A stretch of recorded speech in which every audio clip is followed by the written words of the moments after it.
national হেৰল্ডৰ যি কেলেংকাৰী সেই কেলেংকাৰী যিহেতু সোনিয়া গান্ধী আৰু ৰাজীৱ গান্ধীৰ বিৰুদ্ধে যিটো চাৰ্জশ্বিট দাখিল হৈছে তাৰ প্ৰতিবাদত আজি দেখা পোৱা গৈছে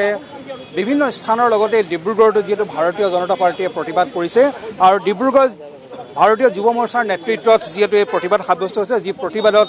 কেবিনেট মন্ত্ৰী প্ৰশান্ত ফুকনে অংশগ্ৰহণ কৰিছে আপোনালোকৰ যিহেতু প্ৰতিবাদ আজি আচলতে সোনিয়া গান্ধী আৰু ৰাহুল গান্ধীৰ বিৰুদ্ধে চাৰ্জশ্বিট দাখিল হৈছে গতিকে এই প্ৰতিবাদৰ সন্দৰ্ভত আপোনালোকে কি ক'ব আচলতে এই প্ৰতিবাদটো কিয় কৰা আজি চাওক নেশ্যনেল হেৰল্ডৰ যি 5,000 কোটি টকাৰ কেলেংকাৰীৰ কাৰণে চাৰ্জশ্বিট দাখিল হৈছে সোনিয়া গান্ধী আৰু ৰাহুল গান্ধী ডাঙৰীয়াৰ আৰু তাৰ কাৰণে আজি আমি ডিব্ৰুগড় জিলাৰ ভাৰতীয় জনতা পাৰ্টীৰ সকলো কাৰ্যকৰ্তাই আৰু যুৱ মৰ্চাৰ কাৰ্যকৰ্তাই আজি আমি প্ৰতিবাদ সাব্যস্ত কৰিছোঁ যাতে অতি সোনকালে ৰাহুল গান্ধীক আৰু সোনিয়া গান্ধীক এৰেষ্ট কৰিব লাগে যিহেতু 5,000 কোটি টকাৰ এটা কেলেংকাৰী তেখেতসকলে নেশ্যনেল হেৰল্ডৰ লগত জড়িত হৈ পেলাই তেওঁলোকে এইটো কৰিছে সেইকাৰণে মাননীয় প্ৰধানমন্ত্ৰী মহোদয়ক আমি অনুৰোধ কৰিছোঁ ডিব্ৰুগড়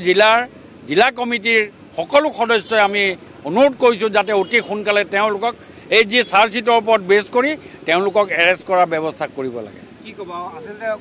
জিলাৰ নেতৃত্বত আজি আপুনি গোটেই প্ৰতিবাদখিনি কৰিছে কি ক'ব নহয় আমাৰতো পোনপটীয়া কথা যে নেশ্যনেল যি হেৰল্ড কেলেংকাৰী তাৰ চাৰ্জশ্বিট দাখিল হৈছে চাৰ্জশ্বিট দাখিলৰ পাছত সোনিয়া গান্ধী আৰু ৰাহুল গান্ধী দোষী সাব্যস্ত হৈছে আৰু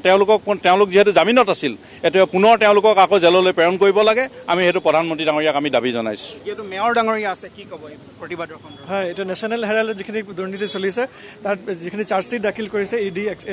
এনফৰ্চমেণ্ট ডিৰেক্টৰেট তাৰ ভিতৰত 1 নম্বৰত আছে সোনিয়া গান্ধী নাম তাৰপিছত ৰাহুল গান্ধী আৰু 6,000জন তেওঁলোকে চাৰ্জশ্বিট দাখিল কৰিছে আমাৰ দাবী হ'ব ডিব্ৰুগড় জিলাৰ বিজেপি দলৰ পৰা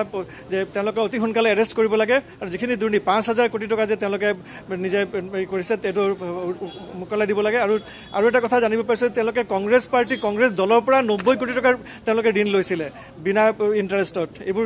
ধৰা পৰিছে এইকাৰণে অতি সোনকালে তেওঁলোকক আমি এৰেষ্ট কৰি দাবী জনাই আছোঁ